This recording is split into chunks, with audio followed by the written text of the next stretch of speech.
Well, I feel obliged every single time we do this to talk about these guys who are sitting up here. This is our last show of the season, and these two gentlemen have been with me through thick and thin, and I just appreciate them so much.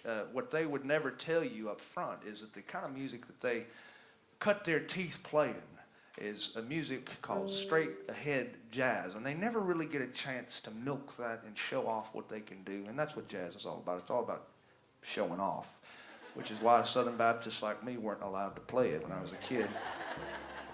But we're going to play a song here called All the Things You Are, and I want you to just admire this house band. We got Steve on the drums, Steve Ramos, if you will. Todd Brazier on the bass.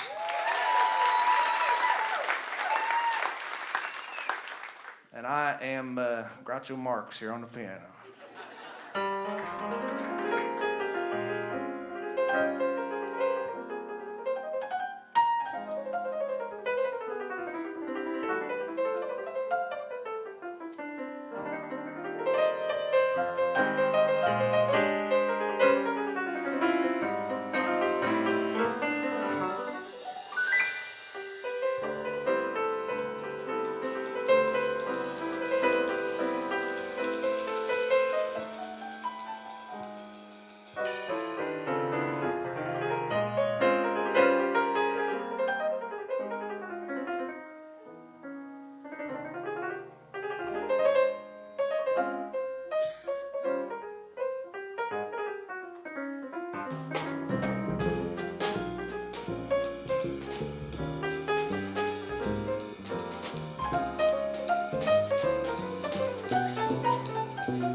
Todd, praise you, everybody.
How about these guys, huh?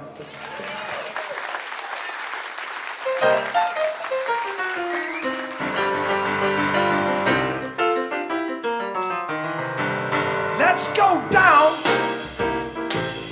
to Alabama. Let's go down and see a town called Columbiana. Well, them folks are nice. Ooh, and that tea is on ice. Let's go down to Alabama. Let's go down to Alabama. Let's go down and see Birmingham. Ooh, we're gonna have a fling. We're gonna see three on a string. Let's go down to Birmingham.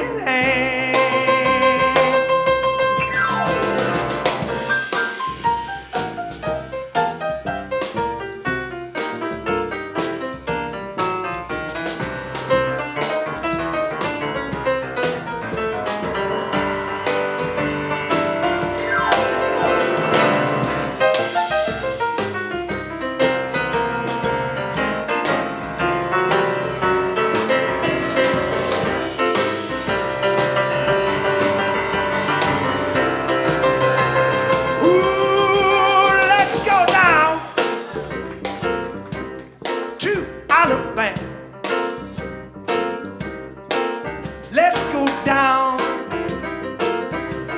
see my granny. Ooh, we're gonna have a good time. We're gonna spend a few dimes. Let's go down to Isla, down to Isla. Let's go down to Alabama.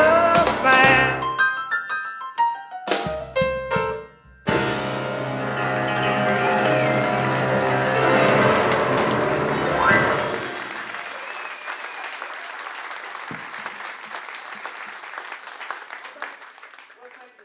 Well, thank you very much for being here tonight. I just want to say thank you to every one of y'all who have come to more than one of these shows. It has been a delight for every single one of us to put on a show for you and to kill 3 hours of your Sunday evening. Thank you very much.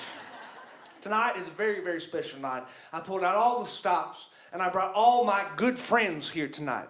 Good friends. And as far as I know, only 3 of my friends here tonight are Presbyterians, so we're okay.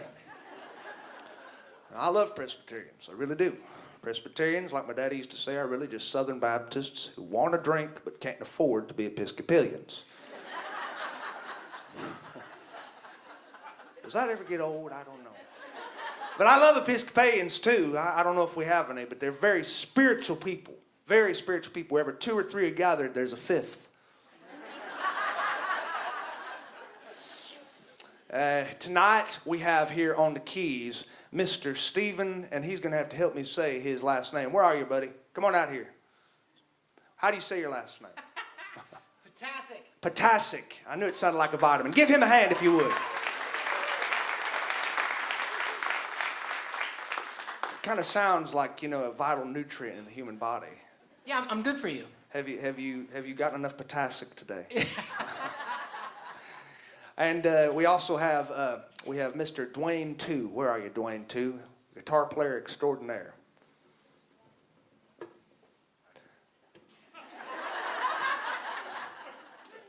Oh, there he is.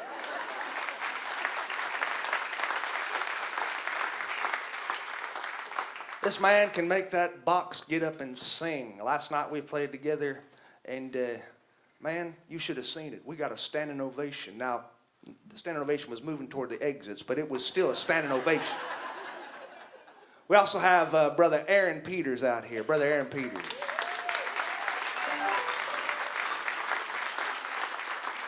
We just don't play very well with our Peters out. Ha ha ha. Never gets old. And I have my best good buddy here, Mr. Bobby Horton, if you welcome him to the microphone.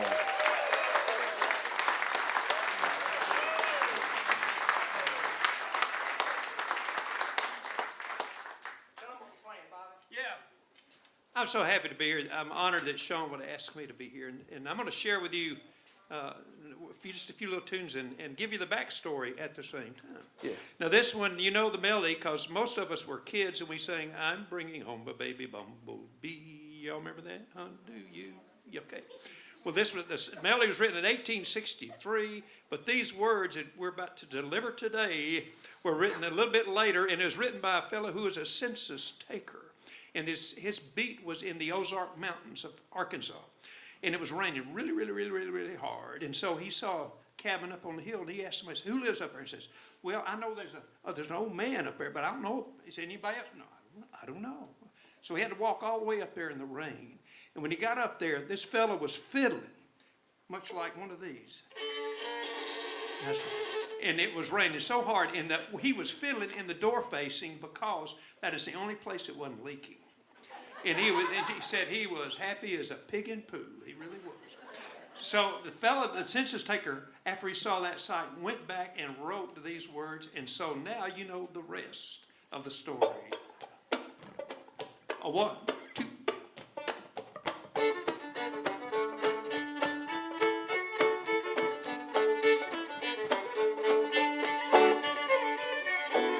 Once upon a time in Arkansas, an old man sat at his little cabin door and fiddled at a tune that he liked to hear. A jolly old tune that he played by ear. It was raining hard, but the fiddler didn't care. Sawed away at the popular air, though his roof tree leaked like a waterfall. It didn't seem to bother the man at all.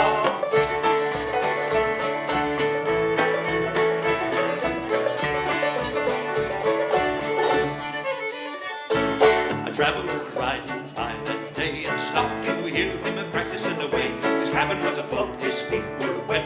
Still the old man didn't seem to quit. So the stranger said, now the way it seemed to be, better mend your roof, said he. But the old man says as he played away, I couldn't mend it now, it's a rainy day.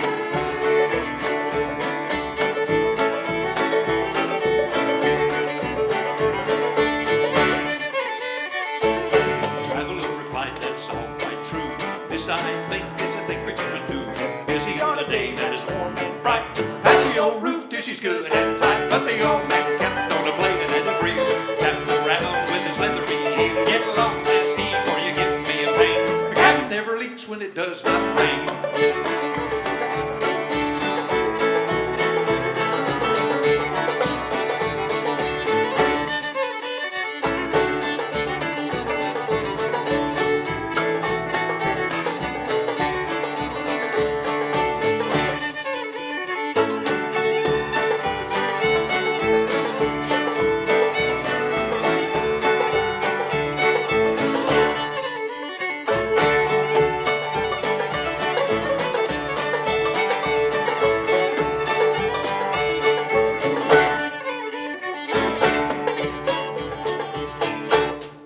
Bobby Horton, everybody.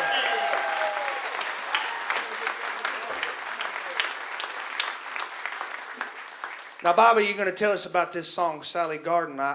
You introduced me to this song a long, long time ago, and I had never heard it, and I wondered why they would name a garden after a woman named Sally. Well, they didn't. It's although it says S-A-L-L-Y, it's just an Irish tune. Okay.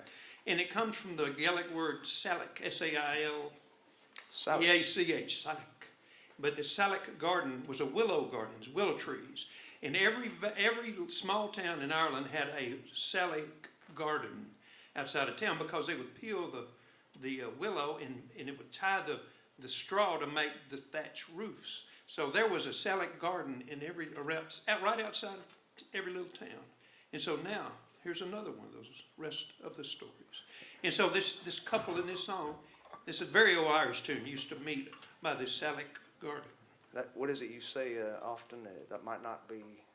Oh yeah, that might not be interesting, but it is true. Okay. Well,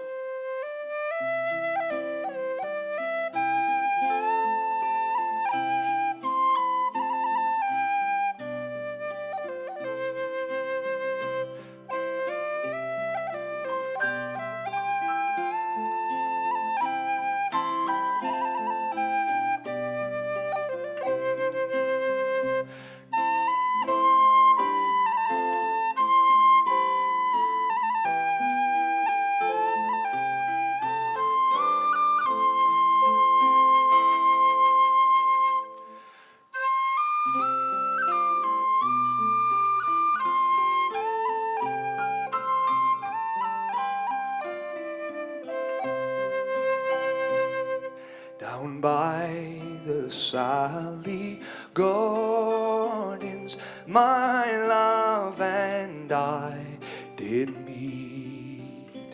She passed the Sally Gardens on little snow white feet. She bid love take it easy as grass grows on the trees. But I, being young and foolish, with her did not agree.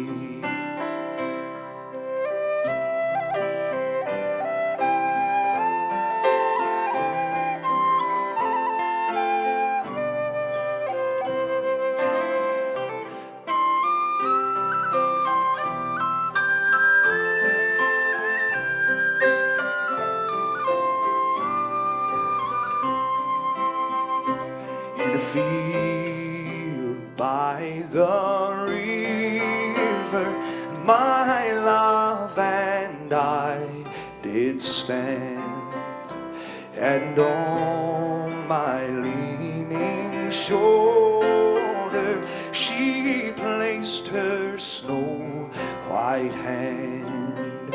She bid me take life easy as grass grows on the weirs.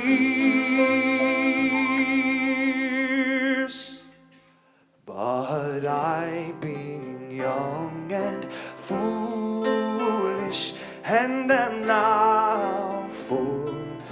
of tears.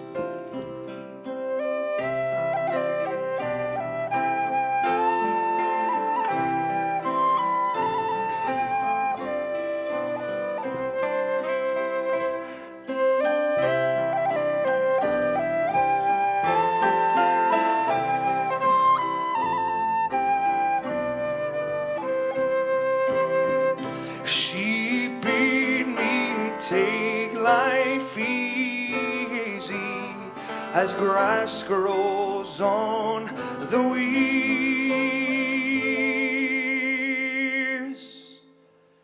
But I, being young and foolish, and am now full of tears.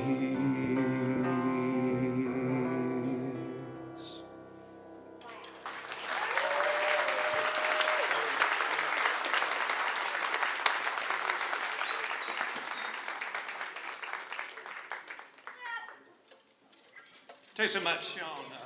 He started playing banjo about in January of 2 years ago. Not quite 2 years ago. Well, yeah, I think. Yeah, but you've been playing about a year and a half. Well, yeah, more like 12 months plus a half a year. Yeah, that's true. You sure about that? Look, are you insulting me? I didn't come here to be insulted. Where do you usually go?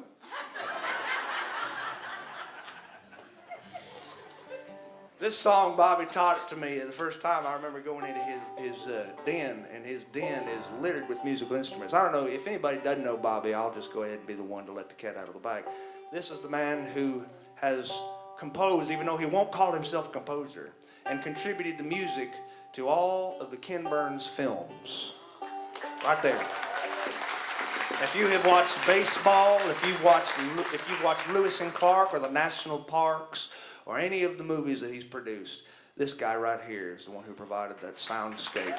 Yeah, I provide them, and they don't ever use them, but I do provide them. You know, they've got them if they ever want them. That's not true. What he won't tell you is Ken Burns called Bobby and gave him a number of all the cuts that they have used in the Ken Burns films over the years, of all the songs that Bobby has contributed. 1,600 songs.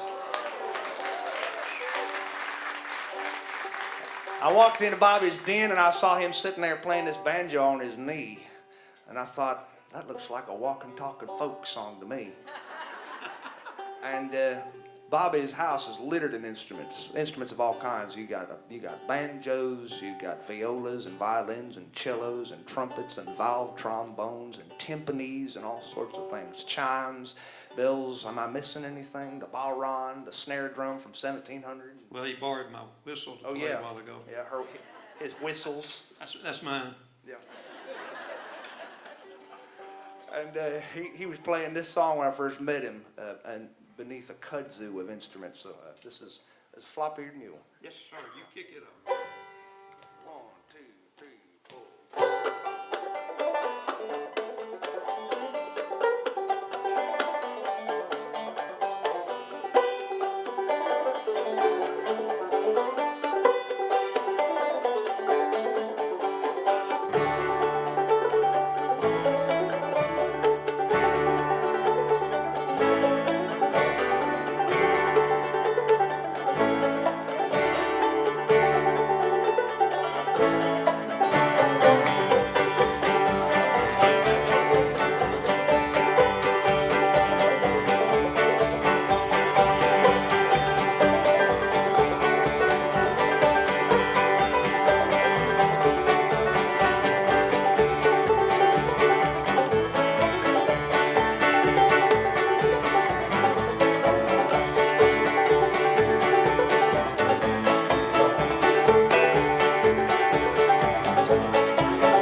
gentlemen, Bobby Horton. Sean Dietrich. And now we're going to welcome to the stage, Bobby Horton has been playing in the Birmingham area ever since, how old were you? You were 14 years old? 13 years old? 14, about 13, 14. Yeah, and he would play for the Elks Club, is that right? No, it was... The Eagles. It was the Eagles Lodge in Roebuck. And I brought in 1966 on New Year's Eve. I was playing in the Eagles Lodge. And all the Eagles and Eaglettes were having a large time, you know. And you know, we were playing rock and roll. Then a lady came up and said, you know, when you play that song, you know, the one goes, remember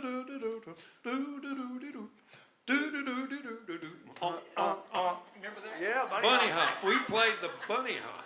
And all the Eagles and Eaglettes got in a line, and they were doing this, and they were going, and the head eagle hit the floor, and the eaglet went and went. And I said, these are adults. I was 14 years old. 14. And when did you start playing with three on a string? 1971. I was a junior at Sanford, and that's when we began. Me and Jerry started playing up at Horse Pens was our first gig, 53 years ago. Well, Jerry is not here with us, and neither is Andy, but we do have Brad, Jerry's firstborn offspring. Actually, I don't think he's the firstborn, but he's somewhere in there. Where is Brad? Brad. There he is. Welcome to the stage, Brad Ryan, everybody. The first time I was privileged enough to play with three on a string was a Christmas show. And Brad called me and said, look, we're going to be meeting, and we do a rehearsal every single Monday. We've been doing a rehearsal every single Monday for 52 years. And I said, well, where am I going to meet you? He said, well, he gave me the address. And I showed up, and when I got there, Jerry was waiting on the porch. And he said, all right, I'd like you to come down to my basement. I said, I don't know you. And he walked me down to the basement, and there were three men down there, and they looked like they were being held against their will, really. And ever since then, we did a Christmas show together, and these guys have become my lifeline in Birmingham to friendship and kindness. They're not just a wonderful set of performers. They're also exceptional human beings, and they've become my brothers and my father and my kindred spirit. So we're going to play a song here that represents that. Well, I can honestly say this is the very first time in my whole life that I have followed two banjos and a bunny hop. Now you get the accordion, too. Oh, what a day. Are you ready, boys? Oh, 1, 2, 3.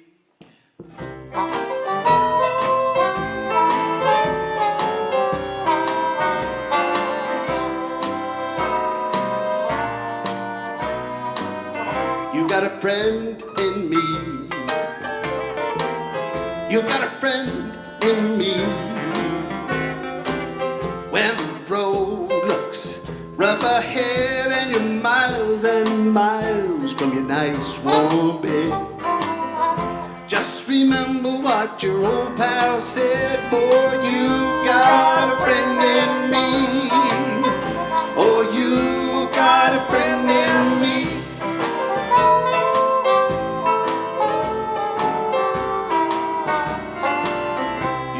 Friend in me.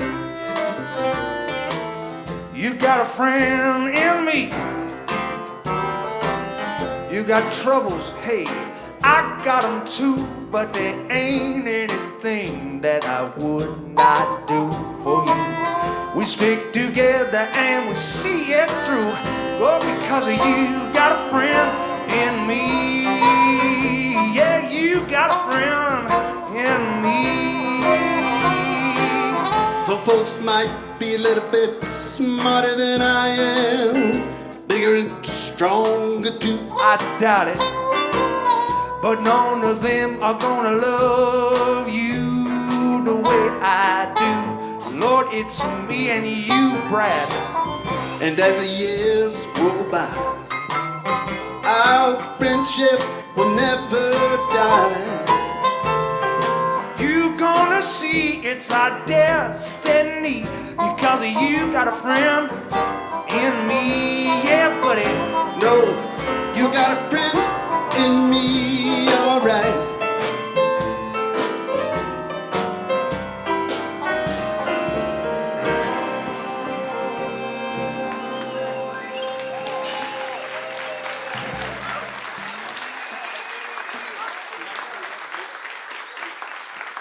This guy we got here tonight is quite an exceptional musician on the piano.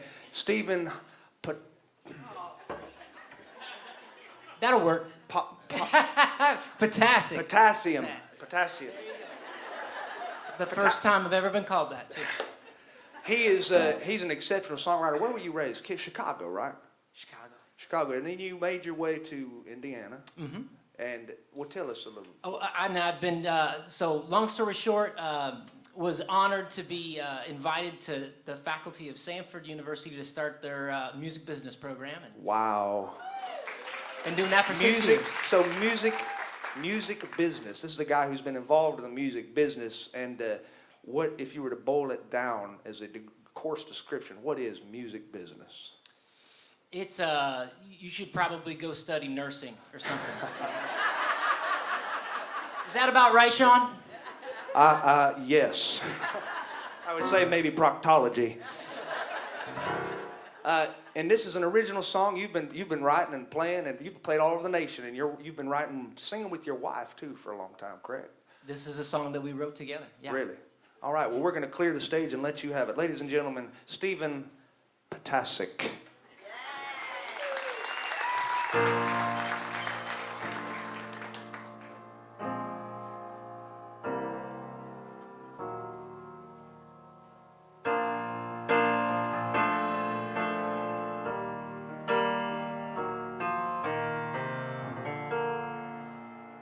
I'm gonna start again.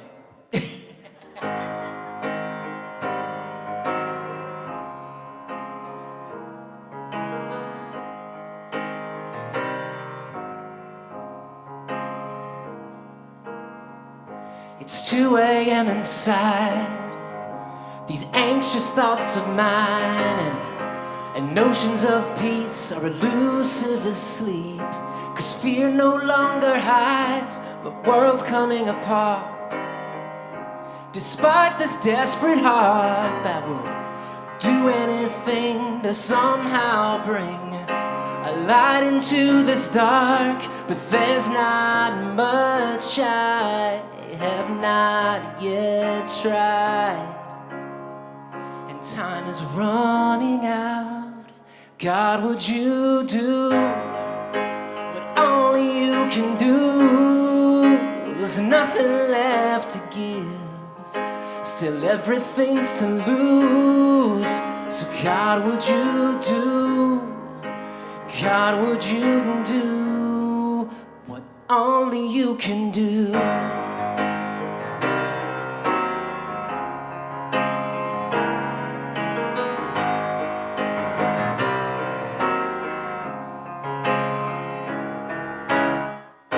Despair unravels hope till only threads remain, and I shake in my skin, 'cause what would happen if these tiny threads should break? But faith calls out to me beyond what I can see, and it stitches up seams of things believed that are not yet to be. And with all else gone, I'm holding on to what is holding me. God, would you do what only you can do? I've nothing left to give, still everything's to lose. So God, would you do what only you can do? If nothing can be done, it's nothing new to you. So God, would you do, God, would you do what only you can do?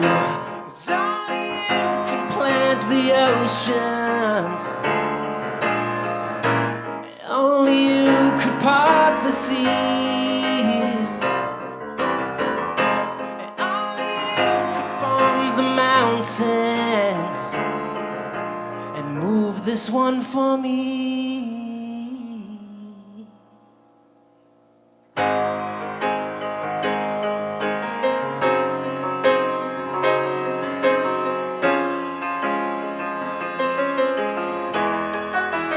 God, would you do what only you can do when nothing can be done?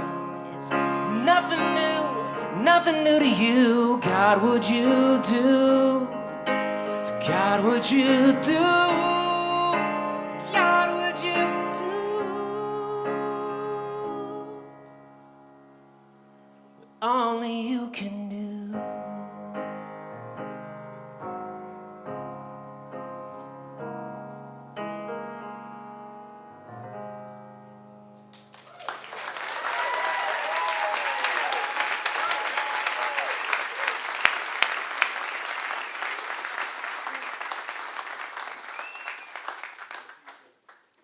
Hi. Oh. How about this guy? One more, huh? Hey, I'd like to introduce two really special friends of mine also who have been playing with us for these entire seasons and all sorts of other gigs with me. They're good human beings. Dwayne personally has wiped out 2/3 of the deer population in Alabama. Is that right? How many deer have you shot? I better not tell. Well, ain't no game wardens here, are there? Tell us, how many have you killed? I know you keep score. A little over 400. 400 deer. Aaron, That's over 30 years, though. I'm not sure if we should applaud that or Yeah, not. I think you should have kept that to yourself. Aaron, tell me, how many deer have you killed? About 0. Okay. Right on there. Thank you. Thank you to the vegetarians. We've got we have two special guys up here who are both from Geneva County, Alabama, both from the tiny town, tomato capital of Alabama, Slocum, Alabama. These guys right here grew up in the same town, grew up going to the same high school. You're separated by how many years? Maybe 8 or 9. Yes. 8, 9 years. And which one's older? It would be me. And you both worked in the same grocery store, right? And you both. And what was the grocery store name? What was that? Well, originally it was Peel's Grocery. My granddaddy had that grocery store for 56 years. Really? Yeah, I grew up working in there, and then Aaron, right after my granddaddy sold it, then he started working there. Yeah. What did you do in the store, Aaron? What was your job? Put cans on shelves and, rung up groceries and mopped up various. So you really had to do cleanup on aisle. Yeah. Okay. Wow. What about you? You ever do cleanup on aisle blank? I did whatever my granddaddy told me. Granddaddy had a saying, if I stood there, he said, son, go over there and straighten up that dog food while you're resting. No, you didn't rest around Granddaddy. And so you started playing together. How old were you? You were 11 when you started playing with Dwayne? Well, I was 11 when I started playing the fiddle, and I think Dwayne and I started playing when I was 12. Yeah. Okay. And you were in a band with your daddy, Yes. and it was called what? It was called the Willow Street Band. The Willow Street You know Band. how I got that name? No. We lived on Willow Street. Oh.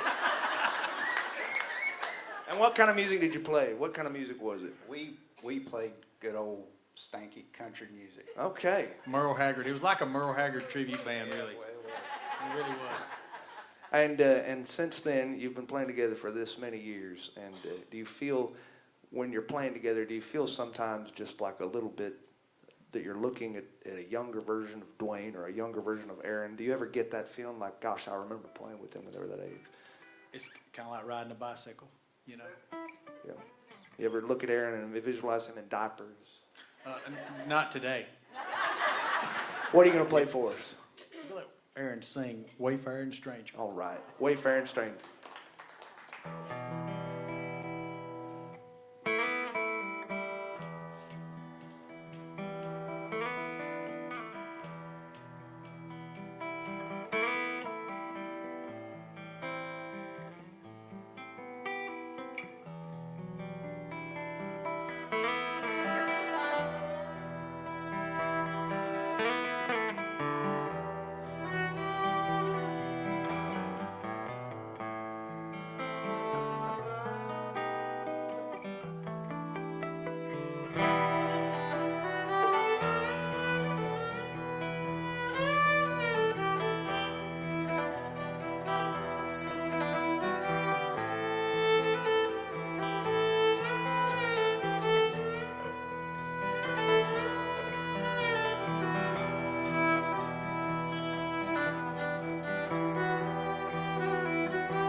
I am a poor,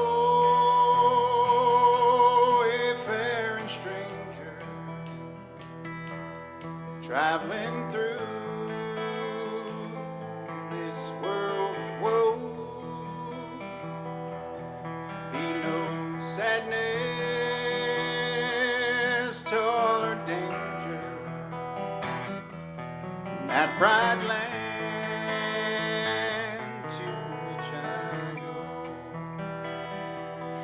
I'm going there to see my mother. She said she'd meet me when I come. Oh, I'm just going over Jordan. I'm just going over home.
I'm going there to see my father. I'm going there no more to roam. Oh, I'm just going over Jordan. I'm just going over home. I'm just going over home.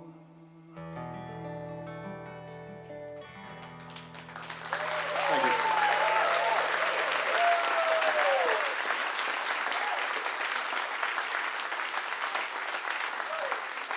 Nope. Last night we played in Tuscaloosa, Alabama. Roll Tide, roll every day.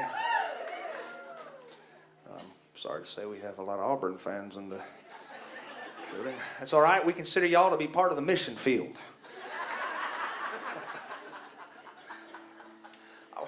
I want to tell an Auburn, Alabama joke right now, but I'm not sure that this is the right place to do it.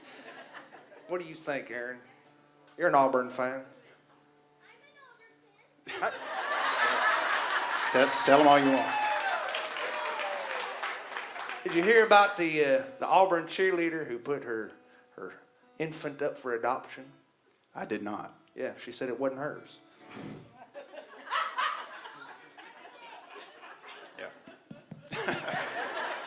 Would you please welcome the full band to the stage? We got Stephen Potasic, Todd Brazier, Steve Ramos. We're going to be playing a song that we played last night in Tuscaloosa, Alabama, an arrangement that was produced by Mr. Dwayne II, and the whole band liked it so much that we played it there, and the people really seemed to like it. Like I said, they were standing up and they were clapping because we finally unlocked the doors and let them out. This is Old Joe Clark.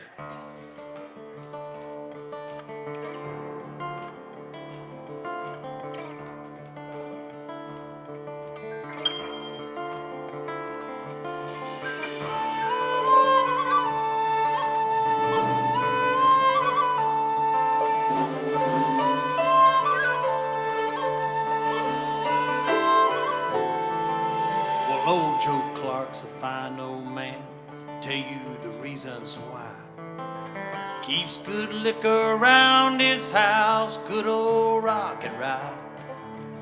fare thee well, now old Joe Clark, fare thee well, I say. Fare thee well, now old Joe Clark, fare thee well today.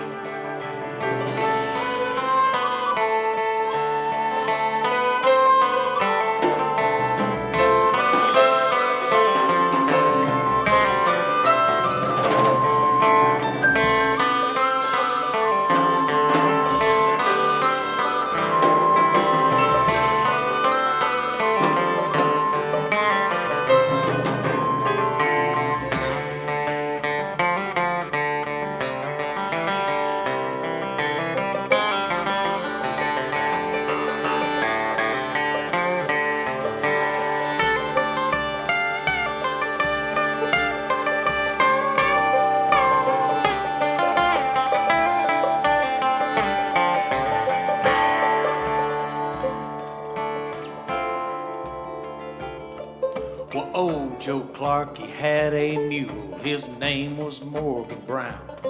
And every tooth in his head was 16 inches round. Well, fare thee well, now old Joe Clark, fare thee well, I say. Fare thee well, now old Joe Clark, fare thee well today. Well, fare thee well, now old Joe Clark, fare thee well, I say. Fare thee well, now old Joe Clark, fare thee well today.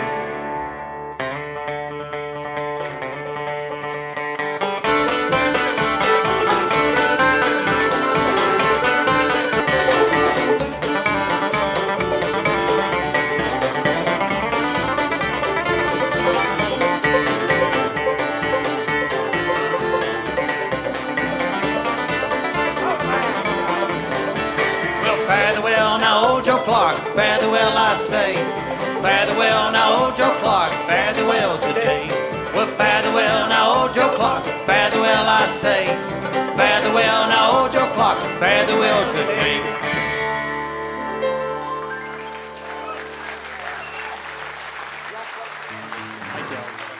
Y'all, we're going to take a short intermission while these guys play. Give these guys one more hand. We'll be back in about 15 to 20 minutes.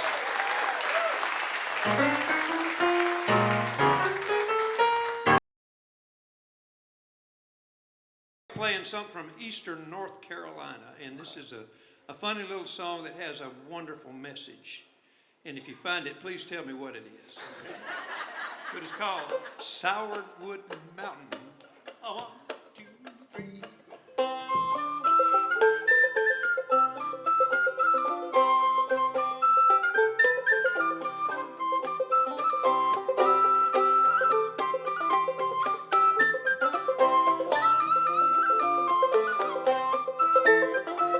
Chickens all a-crowing on Sourwood Mountain. O-dee-dum-diddly-day. So many pretty girls I can't count 'em. O-dee-dum-diddly-day.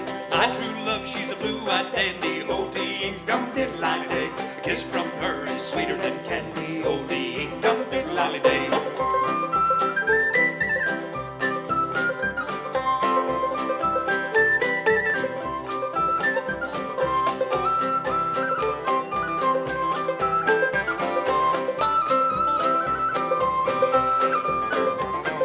My true love lives over the river. O-dee-dum-diddly-day. Tripping and skipping, I'll be with her. O-dee-dum-diddly-day. My true love is a blue-eyed daisy. O-dee-dum-diddly-day. She won't marry me, I'll go crazy. O-dee-dum-diddly-day.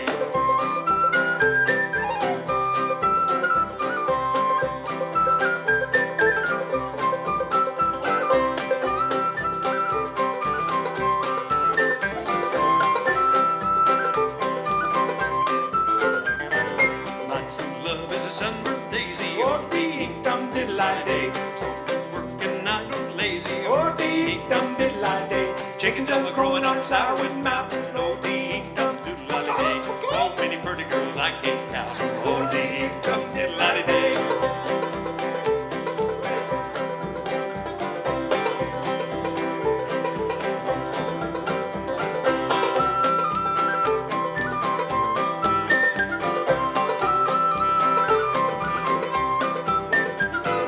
My true love is a blue-eyed daisy. O-dee-dum-diddly-day.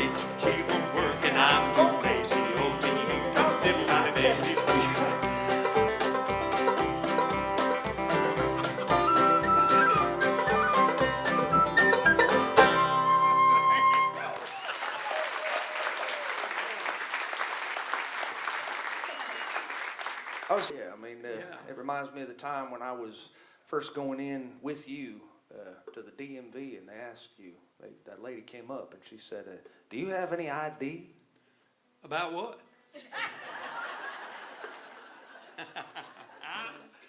Now, you're going to be playing a song for us that we were talking to backstage with some of the children who are back there, and we refer to this as the TT song. TT song, that's right. Yeah. It's an Alabama song. This is actually history. It's true Alabama history.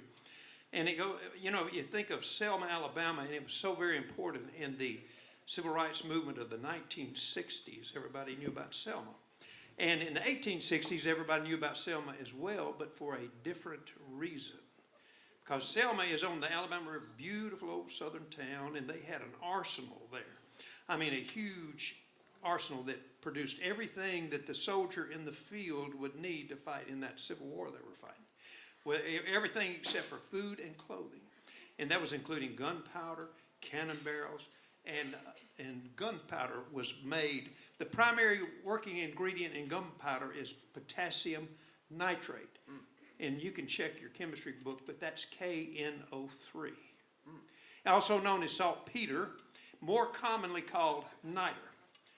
Now, there was a fellow named John Harrison who was a Confederate officer who was stationed in Selma, and he was known as a niter agent. And his job was to gather niter for the manufacture of gunpowder. And in the beginning of the war, it was relatively an easy job for him because there are caves all up and down the Alabama River in that part of the world. And in these caves were the bats used to hang and manufacture niter, if you know what I mean. And so his job was relatively easy in the early part of the war. But as the war went on and on and on, and the demand for powder went up, up, up, these caves started playing out. And he had to find other sources of niter. He really did. I mean, in fact, by 1863, there's Union cavalry all over Alabama cutting him off from sources of niter. But he learned that you could take human waste. Now, I'm talking about the human waste that kids on the playground call number one. Are you with me? Yes. Hope we're learning something here. But he learned that you could take human waste and you could put it into the ground and it would sit and would become niter. But I was on the Mississippi Queen steamboat. I had just done a show the night before, and this chemist came up to me and said, not all niter works. Wow. Just female number one. Really? Female number one, yes. Makes niter, that's correct. That reminds me of an old expression. What's that? About someone who's not in a good mood, you know. I'll just leave it right at that because my wife's out in the back. Uh-oh. But he learned, I learned on that voyage that only female number one worked to make niter. And so John Harrison put up posters all over Dallas County and Selma area, like that. And the poster said, ladies of Selma, please do not throw away the contents of your chamber pots, as we will send wagons to collect the contents thereof. This is for the war effort, signed John Harrison, CSA, niter agent. And I've actually seen one of those posters at the University of North Alabama, so it's the real deal. This is real history. Well, somebody saw one of those posters at that time in the 1864 because they published he sent a song, a poem that he had written to the Selma Daily paper, which was still being published that late in the war. And it went over so good that more were followed, more came in, and they were printing all kinds.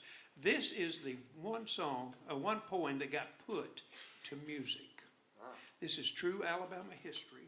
And the name of the song, I think, is very appropriately entitled, John Harrison, John Harrison. And it goes like this. So, Richard. 1, 2, 3.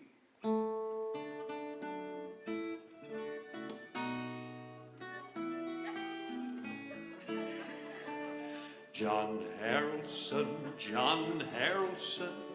you are a funny creature. You given to this cruel war a new and curious feature. You'd have us think that every man is bound to be a fighter.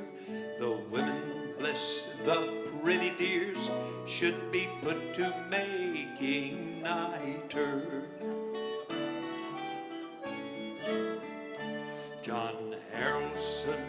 John Harrison, how could you get the notion to send your wagons round the town to gather up the lotion? We think the girls do work enough in baking pies and kissing, but you'll not put the pretty girls to patriotic. I'm not going to say that word, but it rhymes with kissing.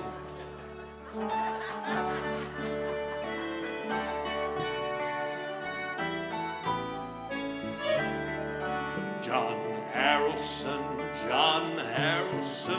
could you not invent a meter or some less immodest mode of making your saltpeter? The thing it is quite queer, you know, gunpowder like the cranky, that when a lady lifts her shift, she shoots another Yankee.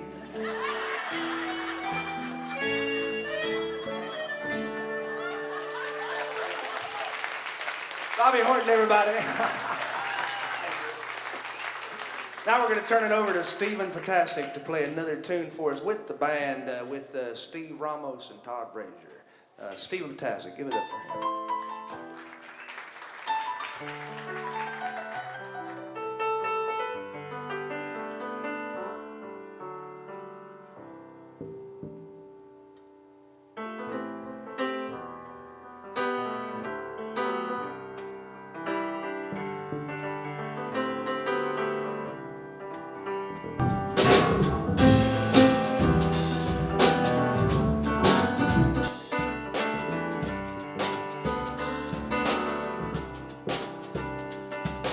Standing in line, marking time, and waiting for a welfare dime, 'cause they can't find a job.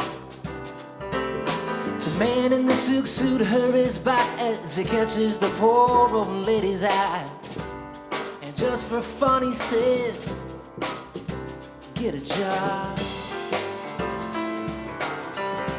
That's just the way it is. Some things will never change. Yeah. That's just the way it is. Oh, don't you believe it?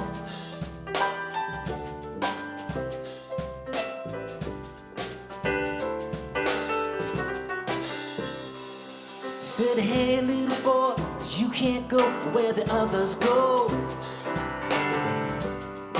you don't look like they do. He said, hey old man, how can't you stand to think that way?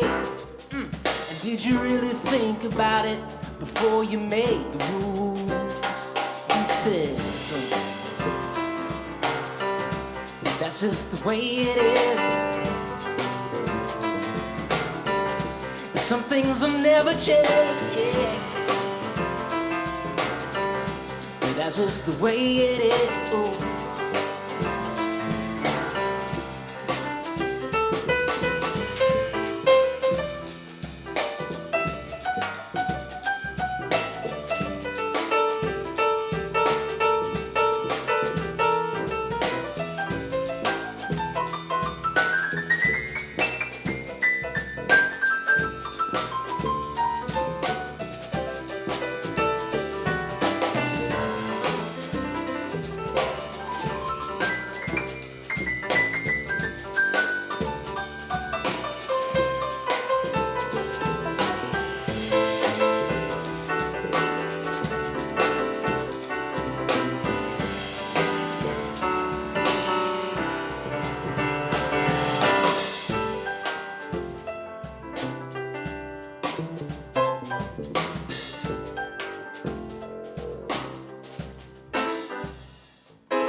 Ladies and gentlemen, I do a lot of traveling. Yeah, we're done with you. Give him a hand, though, if you would.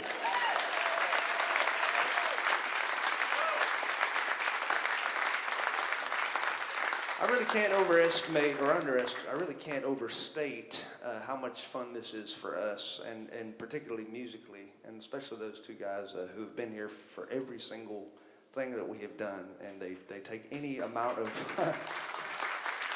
junk thrown at them, and they put it together, and we make music out of it somehow. They're incredible musicians. But anyway, I do a lot of traveling in my life. And just this past week, I've been in 6 different U.S. states. It's a wonderful experience, but I meet a lot of people wherever I go. I meet a lot of interesting people who strike a chord with me because they are the kinds of people whose necks are the color of an apple, if you will. These are the kind of people who pronounce words like chair with 6 syllables. True story, when I was a kid, when we were learning how to do fire and clap syllables, the entire class, she'd say, class, clap for the words. And we did all the words. You know, we did music, we did, microphone, and then we did fire, and it was fire. And the teacher said, no, class, you missed one clap. Fire. Well, I met a guy who's a little bit like that. He's a real nice guy. I met him at the Purina store at a Feed and Seed in rural Alabama, North Alabama. Little tiny, tiny town, so tiny that it did not even have a name. It was expressed by a symbol. There are parts of Alabama that are so primitive. They do not have alphabets. They have symbols to communicate their words. For instance, for a home is a square. They'll just draw a square. What better representation of home than for 4 walls to represent home? And for woman, it's a circle. A circle. The birth of the world. And for a man, it's a single line. A reed shaken by the wind. And if you want to make other words, you can combine these words, such as if you want to communicate the word family, you have the square, the circle, and the stick all in one thing. If you want to communicate the word trouble, you have 2 circles.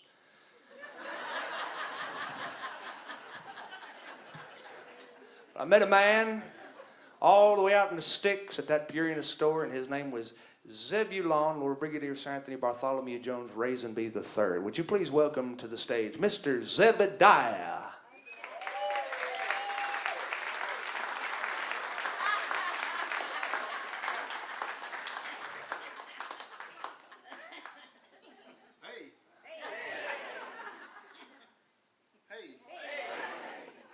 Hey, Sean. Hey, Zeb, how you doing? Well, how's your crops? My what? How's your crops? You know, your peas, your beans. Oh, my crops. Yeah, my crops are good. Crops are good. How are your crops? Yeah. Well, they're fine also. Well, that's good to hear.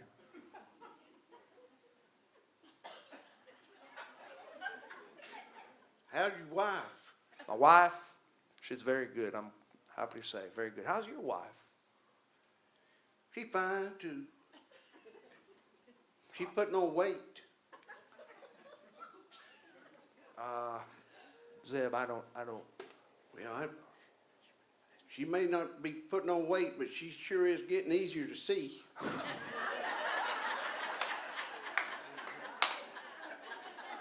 She been eating them donuts like they need their boxes back.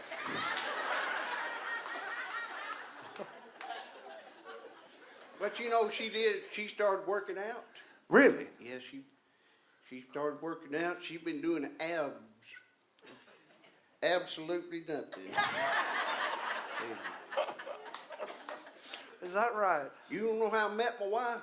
I'd love to know how you met your wife.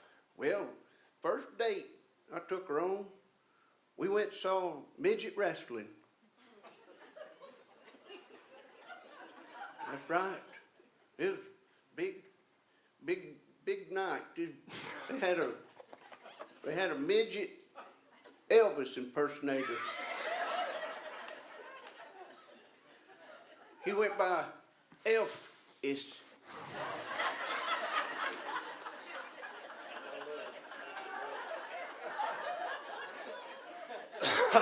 Yeah, and that night he was fighting against Micro Jackson.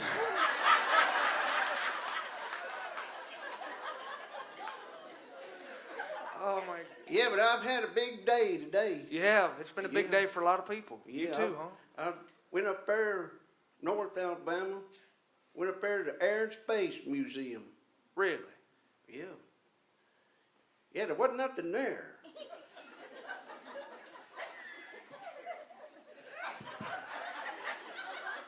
Wasn't nothing there.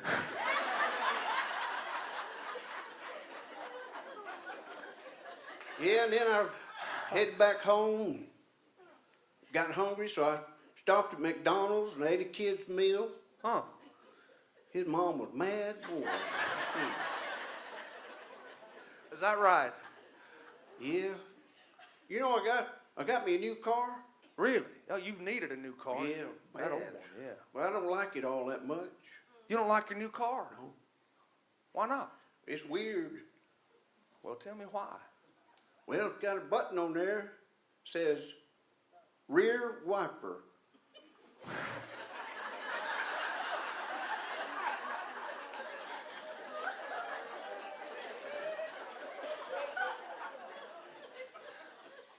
You talk about a mess.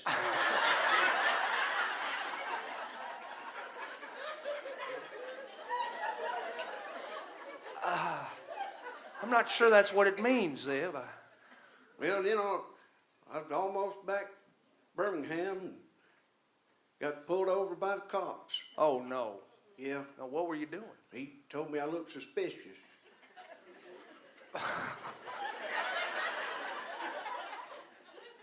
He said, "Where were you between 6 and 7?" I said, "I was about to start the first grade."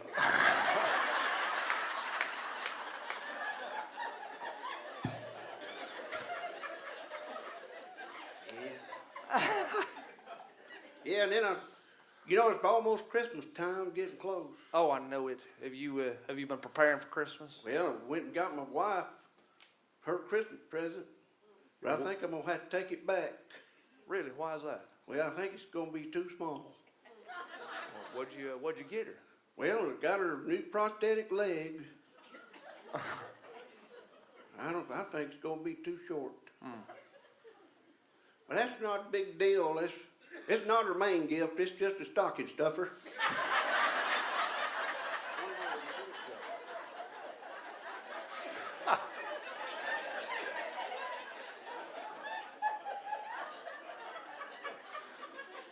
Well, how about that now? You said there'd be people here, and there is people here.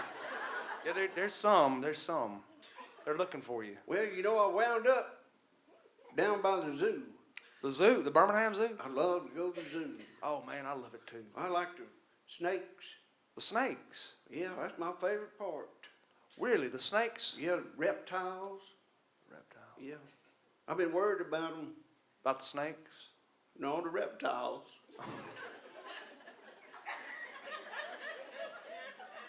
It's all in the setup, Sean. You've been worried about the reptiles? I've been worried about them reptiles. I've been hearing on the radio about reptile dysfunction. Ladies and gentlemen, Zebulon Johnson.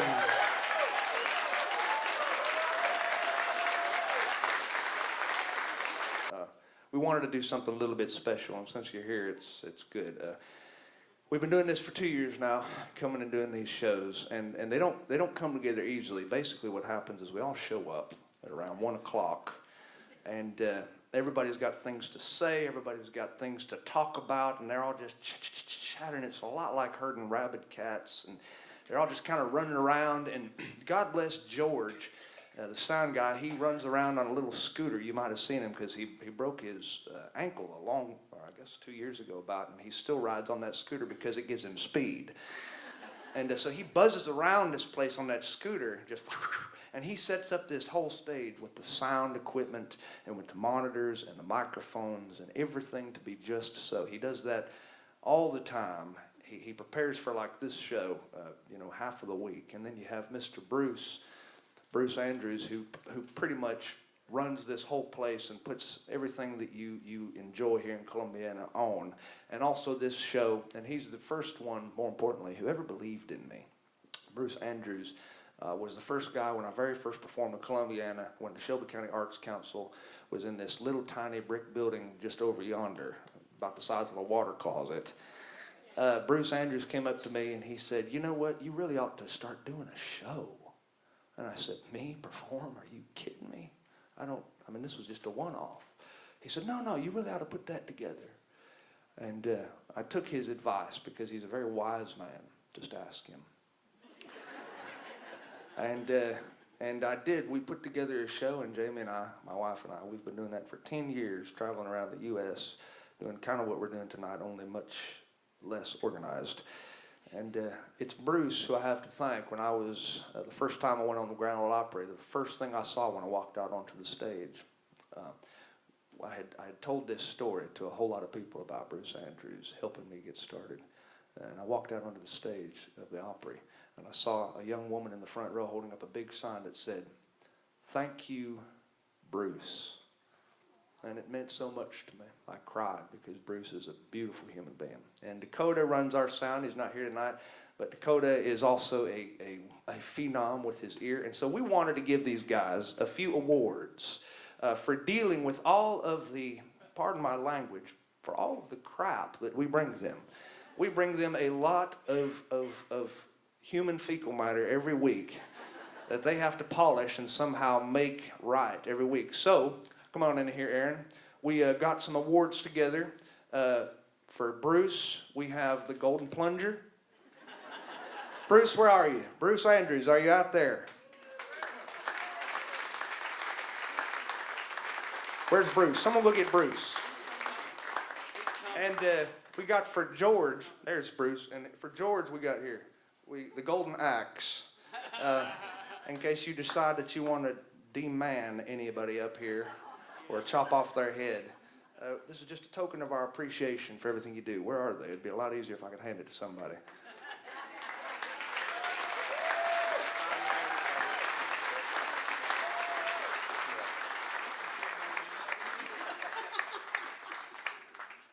Give these guys a round of applause. We're so grateful for them.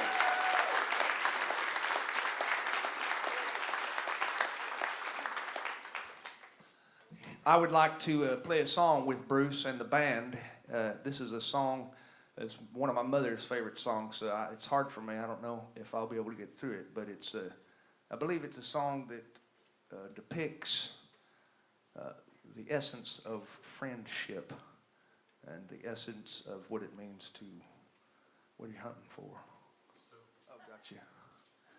What it means to be a friend to somebody. So this is for my mother if she's listening too, but it's also, this is really for you, Bruce.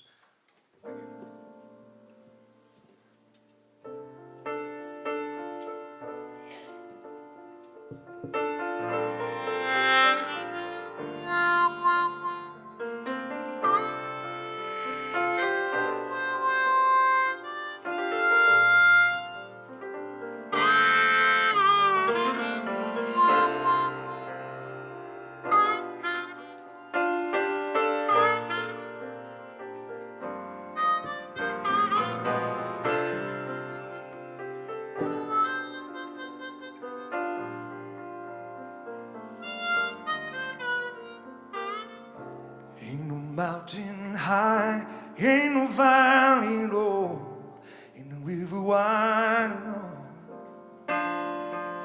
If you need me, call me, no matter where you are, no matter how far.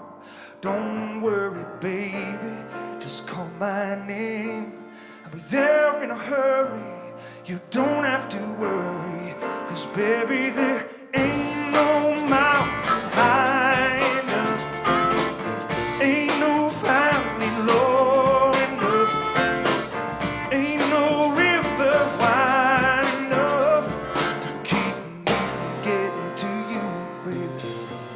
the day I set you free. Told you you can always count on me. And from that day on, I made a vow, and I promised I'd be there some way, somehow. Just tell you there ain't no mountain high enough, ain't no valley low enough, ain't no river wide enough to keep me from getting to you, babe.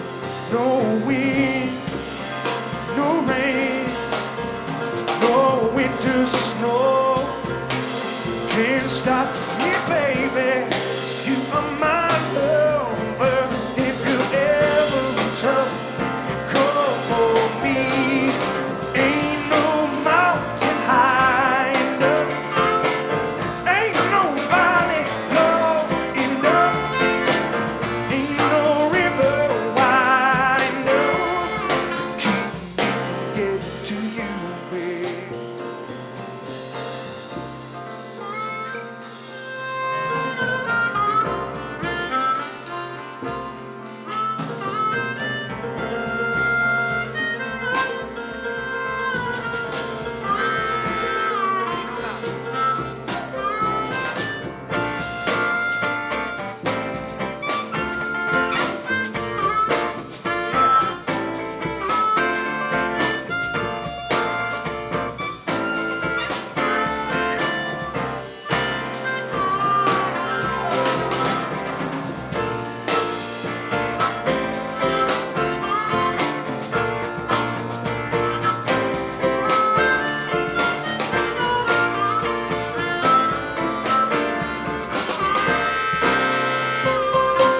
Let me tell you, there ain't no mountain high enough, ain't no valley low enough, ain't no river to keep me from getting to you. Bruce Andrews, everybody.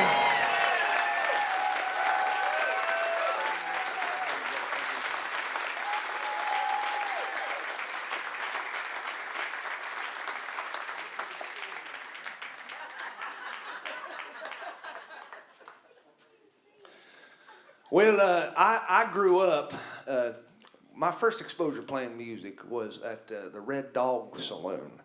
It was the Red Dog Tavern. My mother, she was disappointed in me.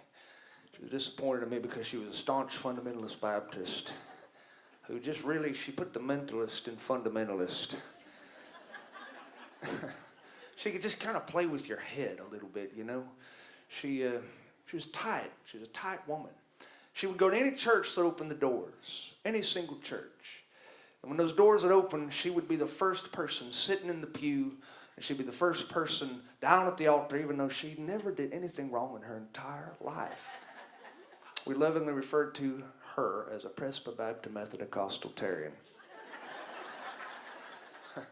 Because she just was always there. But she would never tell you this, but I will tell you this, that my mother got kicked out of the women's Bible study for listening to Conway Twitty. It's true. She pulled up to the women's Bible study, and she opened the door, and somebody outside heard the music coming out of her radio, and it was, "There's a tiger in them tight-fitting jeans." And my mother was trying to fumble with the 8-track, and she fumbled with it, and she accidentally turned it to, "You need a lover with a slow hand. You want a lover with an easy touch." That's gross, man. Well, the leader of that Bible study came out. She said, "What are you listening to?" And my mother said, I don't know what's on the radio. I don't know what's on the radio. And she was pushing buttons, and all of a sudden, "Hello, darling." And they let her go out of that place. But my father died when I was 11 years old. When I was 11 years old, Daddy died, and it was a traumatic and tough time for us. And as of last week, that was 30 years ago. 30 years ago that my father passed away. I can hardly believe it's been so long. It just seems like it was yesterday. And as soon as he was done with his earthly career, He left us in quite a state. We didn't have a whole lot of money. We didn't have a whole lot of future ahead of us. My mother took a job throwing the newspaper. In the newspaper, we would wake up early in the morning while the crickets were out.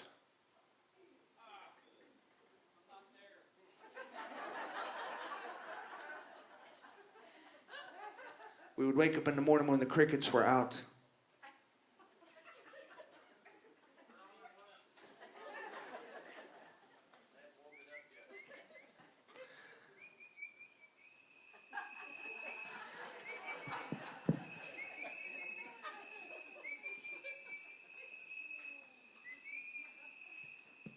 Sounds more like we're in the swamps of Okeechobee, but my mother and I would sit out there on that porch, and the crickets would be just singing. We had to get up at 2 o'clock in the morning to go throw these newspapers. And 2 in the morning, you don't know whether you're alive or dead. You just kind of crawl out of bed, and you ease out onto that porch, and you sit on that metal glider that has been there ever since Sherman marched through, covered in rust, and the floorboards on your place, they've been there even longer than that on that single wide trailer, and they're rotted through all the way so that you have to know where to step when you're walking on that little porch. And you'd sit on that glider, that boom, boom, boom, boom glider that was covered in tetanus, and you'd rock back and forth. And Mama let me start drinking coffee when I was 9 years old, and so I would drink coffee alongside her, and she'd try to get that morning energy up to where we could go throw the newspaper to half of Walton County and Okaloosa County, and sometimes part of the other counties nearby. And we would get into that little Nissan that my mother had, and we'd speed down that gravel driveway. I could see that rooster tail of dust kicking up behind us, rising in the dark night. It was black outside, with a little moon right in the distance. And when we'd get to the place, our pickup spot, it was a little tiny strip mall with a Chuck E. Cheese. And you could smell pizza lingering in the air, pepperonis, kids vomit. My mother, she'd throw the car in park, and we'd listen to Paul Harvey on the radio. They play Paul Harvey reruns, and they play Grand Ole Opry reruns. And my mother would listen, and we wouldn't say a word to each other. We'd just sit there in total silence. And my mother would listen to Paul Harvey. And I remember one episode of Paul Harvey. He got out there, and he said, "You know, your life is hard right now. I don't know who's listening to this, but your life is hard. And you're going through some interesting things that are making an interesting person out of you. You don't know what's happening in your life. All you know is what's happening today. But somebody sees the greater picture." And this very same thing, ladies and gentlemen, happened to Hank Aaron once upon a time. Hank Aaron, when he entered the big leagues, was immediately known as the worst player in all of baseball. In the first 2 weeks of his tenure in baseball, he was the worst player with the lowest batting average. He had not gotten one hit in the MLBs. And he was up to the plate, ready for another strikeout. And the pitch came through. 1, 2, 3. He swung at all three, and he was out of there. And the coach caught him as he was walking crestfallen back to that locker room. And the coach said, "Hank, don't give up." And Hank said, "I ain't no good. I don't belong here. Send me back down. I'm going to go back home to Alabama. I'm not going to do this anymore." He said, "Hank, don't give up. Hank, when you go back up to that plate, I want you to believe in yourself, and what I want you to do, Hank, is pull your pants up." Hank looked at him and he said, "Do what?" He said, "Pull your pants up, son." He didn't explain anything about it. He just said, "Pull your pants up and get a hit." Hank Aaron thought that was the craziest advice he'd ever heard. But Hank Aaron, the very next day, at the game they were playing the Pirates, it was his turn up to bat, and he came up to the plate with his bat tapping on his cleats, and he walked up to home plate. He pulled the belt of his pants all the way up so that everybody in the park could see what the Lord had given him. His pants were just a little bit underneath his sternum. And that ball came in. He swung and he missed. The ball came in. He swung and he missed. The ball came in. He smacked it out of the park. They beat the Pirates 3-2 that day. In a few weeks, Hank had had a hit at every single game that they had played, and they were already rising to be one of the best teams in baseball. All because Hank pulled up his pants every time he went to bat. Paul Harvey said, folks, what the coach knew and you didn't know was that the dust on Hank Aaron's knees indicated where his knees were. And the knees and the belt are the strike zone. When he pulled up his pants, his strike zone went from large to small. And that pitcher could hardly hit it. And so Hank was just free skating out there, hitting home runs with a tiny little strike zone. And Paul Harvey closed his broadcast by saying, when you suffer in this life, pull up your pants. I'll never forget that. I got out of the car immediately, and I pulled up my pants as hard as I could. And my mother went out the car, and she pulled up her sweatpants, and we laughed so hard. We got back in the car, and our newspaper delivery was right there. Our newspaper delivery was a huge rent-a-truck that came directly out of the Northwest Florida Daily News.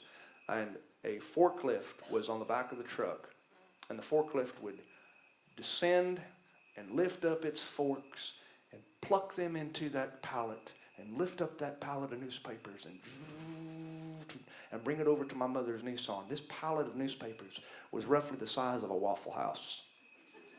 And as it moved over to our car and it was descended, we looked at that big pallet. And my mother did everything she could to just stop from crying. And we'd get those newspapers and we'd put them in the back seat of the car, one after another, until that back seat of the car was full of folded newspapers. And my mother would say, now we've got to roll them up. So we'd roll them up into these tiny little tubes, and they gave us rubber bands, and later on they gave us plastic sleeves because, you know, rain and all that. And we would wrap these rubber bands around these papers, and my mother would play rubber band games with me in the front seat. She'd shoot it. She's not nearly as good as Bobby is with a rubber band gun, but she could cover some distance. And we listened to the Grand Ole Opry, old reruns, Roy Acuff and the boys, and they'd get out there and they'd sing and they'd play them happy songs, the twin fiddles and the steel guitar intros. And that heater in my mother's Nissan will be blowing. My mother and I would finally get the entire lot of newspapers wrapped until the back seat was full. You couldn't see out the back window, and the back of her car was weighted down almost to the curb. And when she drove over low hills and descended into driveways, the back of her car would scrape against the ground and cause sparks. She looked like hell on wheels.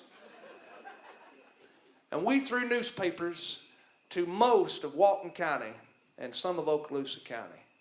And we did this every single morning. And our method was simple. We had an updated piece of paper that was sent to us every week of new addresses of newspaper recipients. And my mother would hand that address to me. I was the navigator. And I'd sit there and I'd read the addresses. And my mother, she'd be piloting the car and she'd have that pedal to the metal. She could drive so fast she could put Dale Earnhardt to shame. And she'd zip through these neighborhoods. She'd say, call me the next house. I'd say, 1231 Indian Bayou Boulevard. She'd throw it out the window. Call me another one. 1652 Crestwood Circle. Throw another one. And I'd call these addresses out. And I remember one morning, she threw a newspaper so hard to try to get it past the mailbox that it hit someone's bay window and cracked it into 1,000 pieces. And my mother did what any hard-working Christian woman would do in such a circumstance. She just kept on driving. And we finished throwing newspapers that evening, or that morning. And I remember we got to a little sleazy motel where we had to throw newspapers. My mother told me to wait in the car. She didn't want me getting out of the car at a place like this.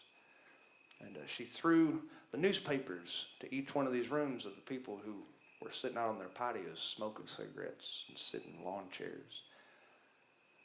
And against my better judgment, my mother had told me not to get out of the car. I got out of the car, and I shut the door, and I walked up, and I sat down on one of the benches near the Coke machine because I was looking at the Coke, and I wanted a Coke. My mother got back to the car, and she tried to open the door, and it was locked. It was a self-locking feature that her car had. And my mother said a very, very bad word beginning with the 16th letter of the alphabet. And she collapsed on the ground And she began to cry. Her car was still idling. The back seat was full of newspapers. She said, what am I going to do? I said, Mama, I'm so sorry. She said, what am I going to do? What am I going to do with you? Don't you know how hard it is? She was crying. And I was crying. And a man came out of nowhere. I'll never forget it. He was wearing overalls. He said, I know how to break into cars. He had himself a big old clothes hanger, and he got into my car, my mother's car, and as he was doing it, a cop came up and said, excuse me, sir, what are you doing? He said, well, I'm trying to help this lady into her car. She's throwing the newspaper this morning. She can't get into her car. The cop said, well, here, let me help. I have an even better tool than a coat hanger. He went out and got a tool. They opened my mother's car door. They got her inside. The cop said, you have everything you need? Are you good? She said, well, I'm late on my route. We've been waiting here for a little while. And if I don't get these papers thrown by a certain time, they come out of my paycheck. The cop said, where are you going? She said, well, we have to go up here to this neighborhood here and this neighborhood here. He looked at her list. He said, well, I can take these. And he took these newspapers for my mother. And he went and he delivered them. And we delivered the rest. And when the day was done, we sat in the front seat of that car. And I was reading a newspaper while my mother was sipping hot coffee and eating donuts from the Winn-Dixie. And I was reading a column by a humor columnist. And this column made me laugh. I loved it. And I remember my mother saying, what are you reading there? I said, I'm reading Louis Grizzard. She said, you like that? I said, yeah, I do. I said, I think I could do that. I'd like to do that one day. Tears down her face, she said, I want you to listen to me. You can do anything you want to do. You can do anything you want to do, no matter how bad it looks like your circumstances are. You believe that. Do you promise me that? You'll believe that you can do anything you want to do. I said, yes, ma'am, I do. I said, does that mean that I can also accomplish my dream of being a woman's swimsuit photographer?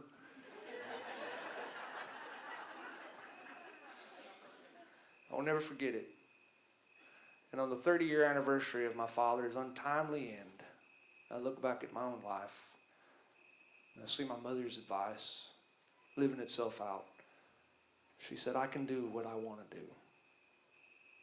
And I'm so lucky to be able to meet people like you, to be able to meet people through my writings every day. That's what I want to do. And I'm so proud. And I just want to remind you that if life gets too tough, all you got to do is pull your pants up.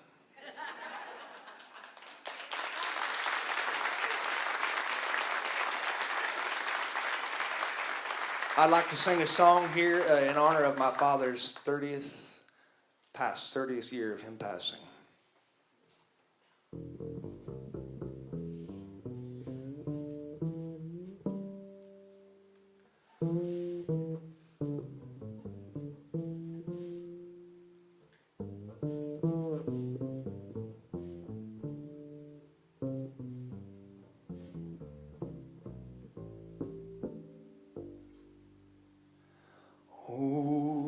Danny boy,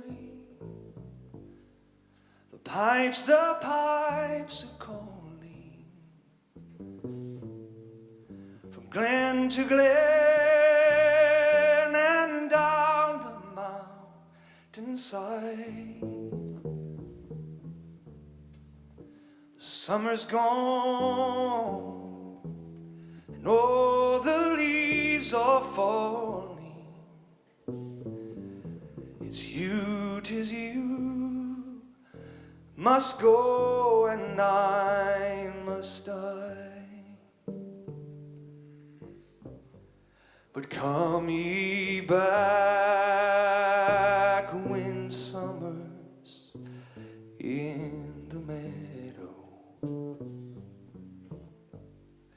and when the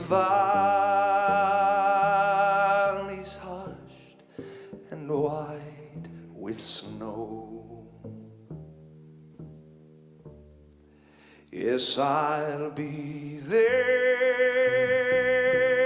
in sunshine or in shadows.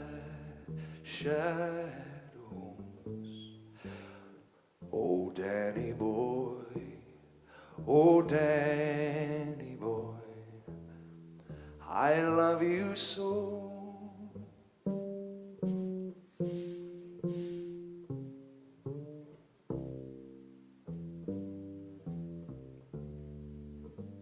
But come ye back when summer's in the meadow.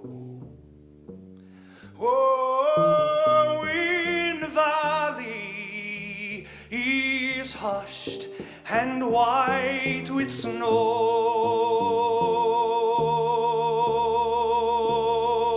Yes, I'll be there in sunshine or in shadows. Oh, Danny boy, oh, Danny boy, I love you so.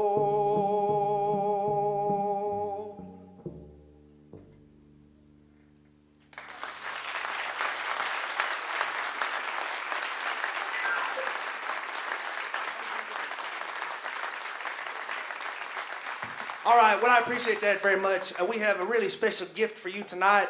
One of my closest friends happens to be a 12-year-old little girl, which is fascinating, isn't it? I don't even know how old I am. How old are you, Todd? 55? Good for you. One of my best friends, a 12-year-old girl, and here I am looking at the middle age on the wrong side.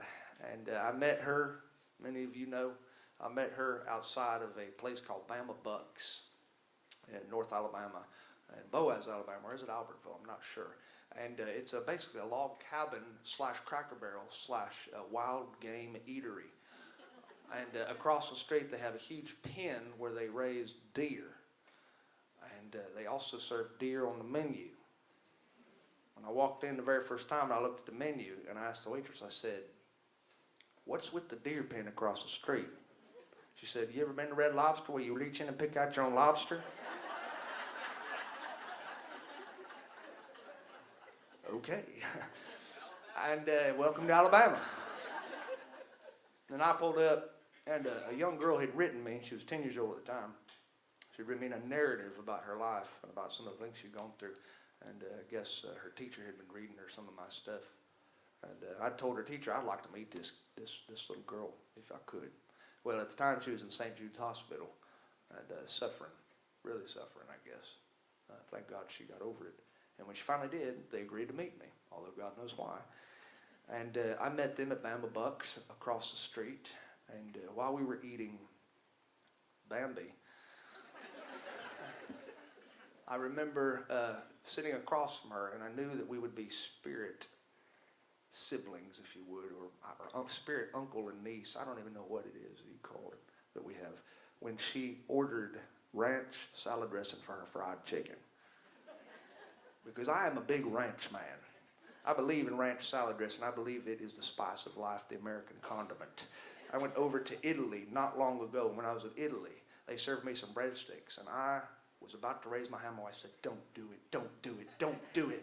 And I said, "Excusez-moi." He said, "Sir, I am not French." I said, "Well, I would like me a little bit of ranch salad dressing." He said, "I knew it."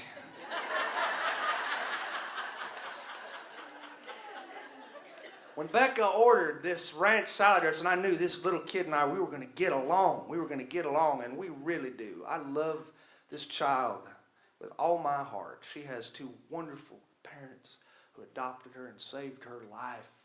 And I get to do all the fun stuff and send her home to them. They discipline her and they keep her well-behaved and good-mannered. She's a wonderfully, wonderfully raised child. And I get to spoil her rotten. It's like being a grandparent 30 years too early.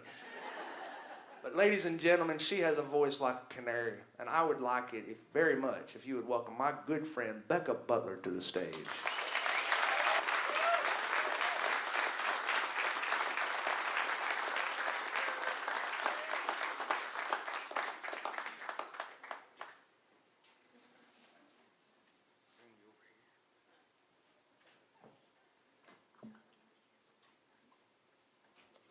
This is my wife, by the way. I would have thought about that I was gonna have to come on the stage and look this little cuter today, but. You look cute to me. Are you married? We're going to do a song here for you. This is probably the first song we ever sang. Who's the writer up here? Sang together. What song is this? No, don't tell them. We want it to be a surprise, don't we? Yes. Yeah, I okay. think we should keep. I think we should keep both of the songs a surprise. Okay. Okay. Because I just think that would be. Yeah. A good idea. Maybe we shouldn't even tell them there's two. Well, I guess it's too late for that. All right, guys, give me a little something.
Amazing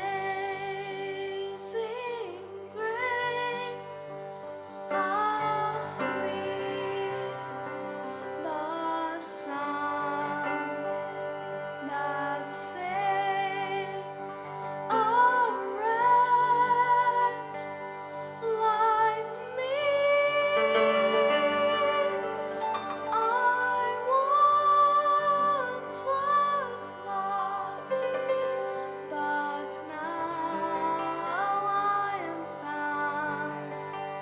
Was blind, but now I see.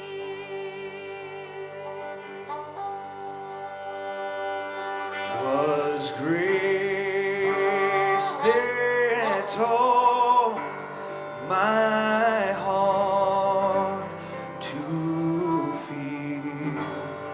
In grace, my fears relieved.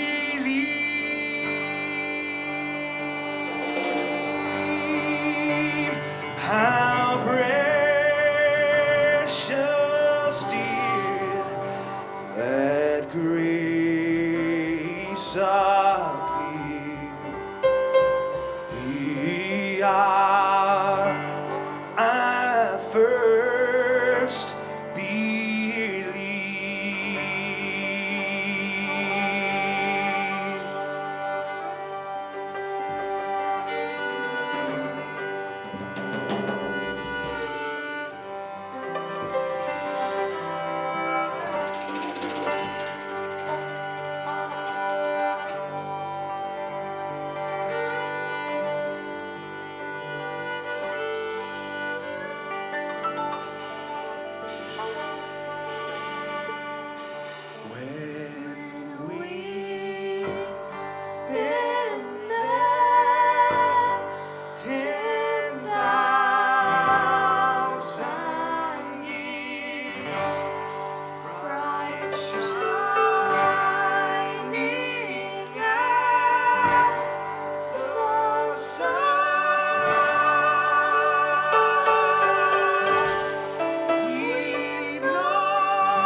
Do you want to hear one more? Yeah. All right, Becca, what do you say? Let's just do it. Me and Becca, just me and Becca.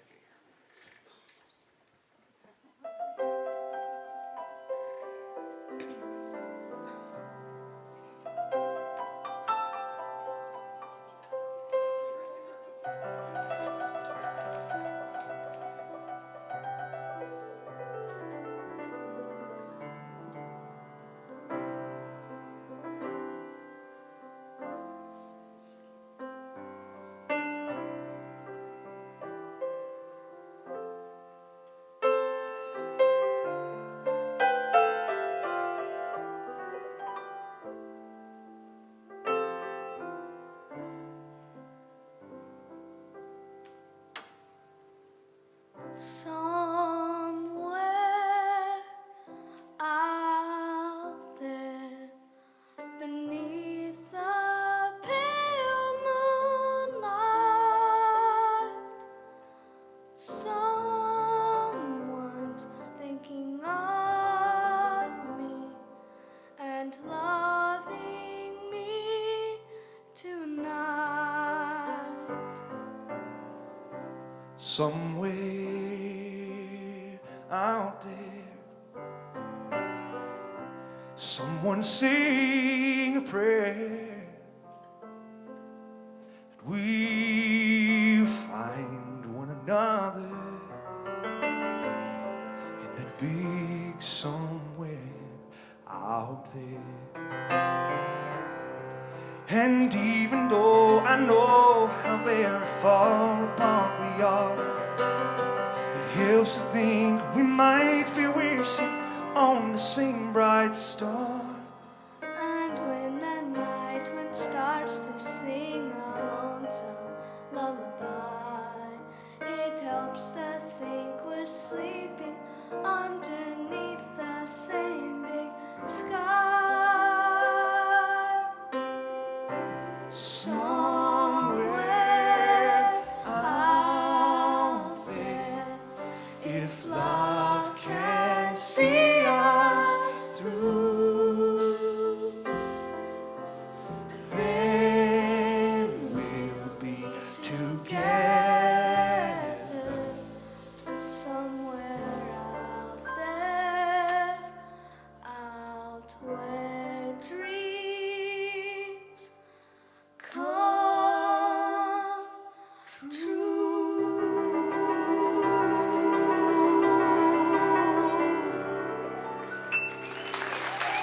Thank you.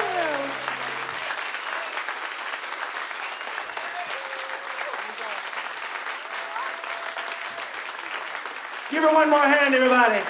Let's play a little bit of Will the Circle Be Unbroken. Well, I'm standing by that window when the hearse came rolling in for to carry away my father to a place I'd never see him again.